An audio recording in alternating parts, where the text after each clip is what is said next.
Hi everyone, this is Sharan here. Welcome to my channel. Today in this video, we are going to see about two commonly asked interview questions. What is the reasoning behind asking those questions and what you are expected to know about all those questions.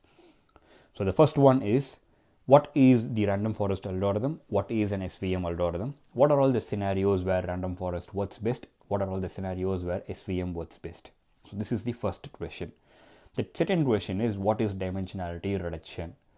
What is the concept? What is the reasoning behind using the dimensionality reduction? What is the advantage of using dimensionality reduction? So these two are the questions that we are going to cover today in this video. So coming to the first one, what is an random forest and what is an SVM algorithm? Like, what are all the different scenarios where you can use random forest and what are all the scenarios where you can use SVM? So random forest is an algorithm that is intrinsically suitable for multi-class problem. For example, if you want to predict which class an data belongs to, and the number of classes are like more than 2, when you have multi-class, like then random forest is more suitable. On the other hand, if we take SVM, it is naturally more suitable if you have a binary class. Let's say if you have like 1 or 0, if you have whether an email is spam or not, if you have a scenario where something like a fraudulent transaction or not fraudulent transaction. So if it is a binary classification, so then naturally SVM is better in predicting for binary classification. So that is the major difference. Like random forest, it can be used for multi-class classification as well. Like it can be used for binary classification also, and it is naturally better if you have multi-class classification problem. On the other hand, SVM is more suitable if you have binary classification. If you have multiple classes, then maybe SVM is not suitable. That's right away. That's known that if you have multiple class, maybe SVM can be used, or maybe SVM is better not to be used because random forest works better. So coming to the second point, what are all the various differences? Random forest can work with both numerical as well as categorical data set. So it doesn't matter like how many numerical attributes are there, how many categorical attributes are there. It can work better, like it can work well with both numerical as well as categorical values, categorical features. And it doesn't matter what is the scale of those features. So each of those features, for example, you can have something like an age, which will normally be in the range of maybe 0 to 100. And there could be something called as a salary, which will be in hundreds of thousands. So both these features are of different scales, and random forest algorithm doesn't care about the scale of those features. Why? Because it is being generated, like the model is built based on various rules. So it doesn't really care about what is the scale of each of those features are. So that is about the random forest algorithm. So on the other hand, if I take SVM, so what happens is SVM algorithm is naturally more suitable for numerical attributes. Why? Because its SVM algorithm uses something called as maximized margin. So this concept uses maximized margin. It uses something and distance based concept in order to do the classification, and hence what happens is the SVM algorithm is always better when you have numerical attributes. So coming to the next point, what about scaling? Like the features, should they be in same scale or different scales? So since SVM algorithm is using distance based approach, the features that we are going to use should be on a similar scale. So if we have, as I said, if we have age, which will range only between like 0 to 100, and if we have salary, which will be in hundreds of thousands, if we have these two attributes, what will happen is the feature which is of higher scale will dominate over the other attributes which are of lower scale. So what we need to do, we need to do some kind of a transformation in order to convert all those features to a consistent scale. So that is about the SVM algorithm. So if you are going to use random forest, so you really don't need to care about doing any modification or any transformations to the data. You can use the data set as it is. Whereas if you are going to use SVM, so what you need to do is you need to ensure that the attributes are numerical attributes. If you have some kind of a categorical attributes, what you can do, you can use something called as an one-not encoding, and then you can convert that into numerical attributes, and then you can make use of those attributes.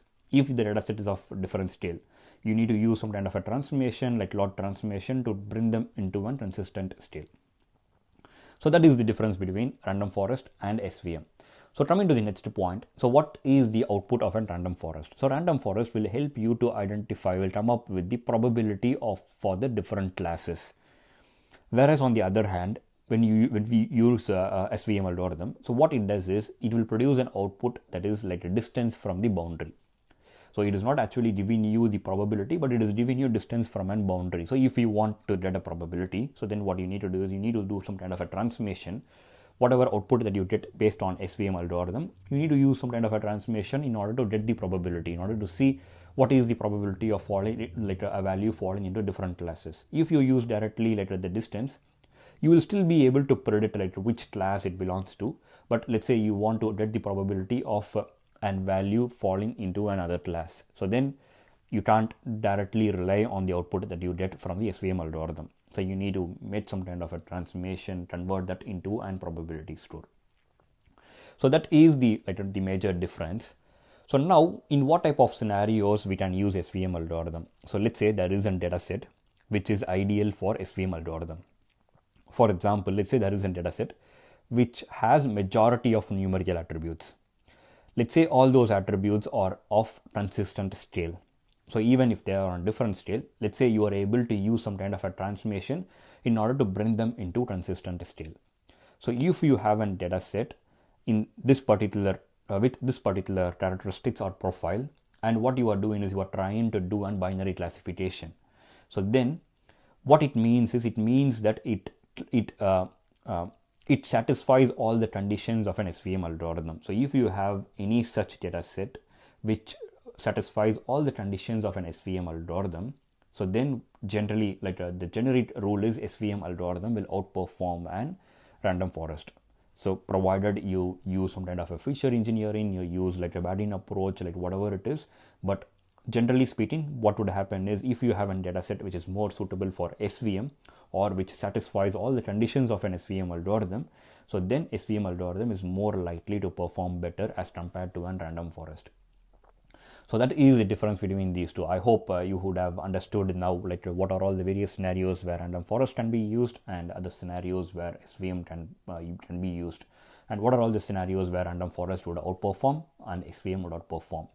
So when you are asked this particular question, the expectation is the interviewer is expecting you to know what are all the various scenarios where random forest would work better, and what are all the various scenarios where SVM would work better. Right? What is the output that is being produced by these two models? So that is what an interviewer is expecting from you. So with this video, I hope you would have understood what are all the differences, what are all the scenarios where which one works better, and you next time when someone is asking you this particular question in the interview, you should be able to explain them with confidence, like what are all the various differences. Coming to the second question, dimensionality reduction. What are all the various scenarios where dimensionality reduction can be helpful? So when an interviewer is asking you this particular question, the reasoning behind it is the interviewer is expecting you to know what is dimensionality reduction, and the interviewer is expecting you to know what are all the various problems or issues that can be solved using dimensionality reduction and how it is advantage. So first you need to start with what is dimensionality reduction. So dimensionality reduction, as the name suggests, is used to reduce the dimension of the data. On the other word, like if you can reword it, it means that how to reduce the number of features that is present in the data set. If you have a data set which has extremely large number of features, then of course it comes with its own problem. What are all the various problems if we have extremely large number of features? One, it is going to take a huge memory. Second, it is going to degrade the performance of the model. So it is going to be expensive, as well as it is going to degrade the performance of the model. And third, it can contribute to overfit. When you have a large number of features, it can contribute to an overfit, like no matter whatever model that you are going to use. So these are all some of the various issues of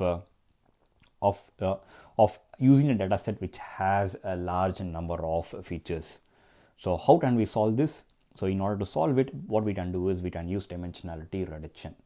How can we achieve dimensionality reduction? So principal component analysis is one method which can be used to reduce the number of dimension. So what is the advantage of using dimensionality reduction? So what we are able to do is we are able to reduce the number of dimensions, like reduce the number of features, let's say from x to x by 2 or maybe x by 5 or even x by 10. So we are able to reduce the number of feature, and what it will ensure is whatever technique that we are using, let's say principal component analysis, it will ensure that we are able to retain the majority of the information.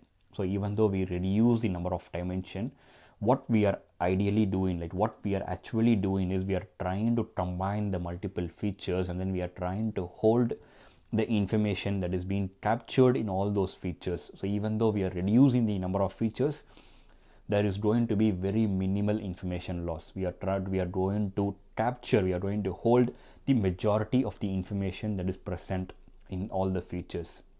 The second advantage is, so now since we have reduced the number of dimensions, like the number of features, what it is going to happen is it is going to reduce the time to solve, like time to build the model, like time to compute the prediction. It is going to also use very less resources. It is going to occupy very less memory as compared to the previous model, which has a large number of features. So these are all some of the advantages, like the reduced time taken in order to compute, as well as the reduced usage of resources like memory, so which can be very expensive as well in some cases. The other advantage is when you are going to use dimensionality reduction, like what happens is we are going to make use of features that holds like a maximum amount of information. So by this way, what we are going to do is we are going to reject or eliminate the features that is not holding any useful information. Let's say there are some features which has only noise data. So by using dimensionality reduction, we would be able to identify all those features, and we would be able to eliminate those features. We will be using only those that are contributing or that are holding some useful information for us that can be used in order to make a better prediction.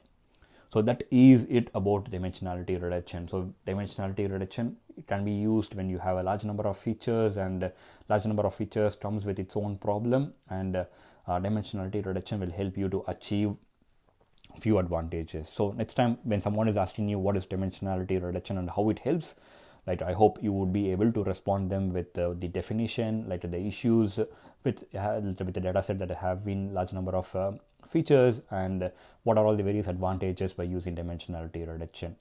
So that is it for today. I hope you have learned something new, and you would have learned some new concepts while discussing about these two interview questions. So that is it for now. See you in the next session. Bye until then.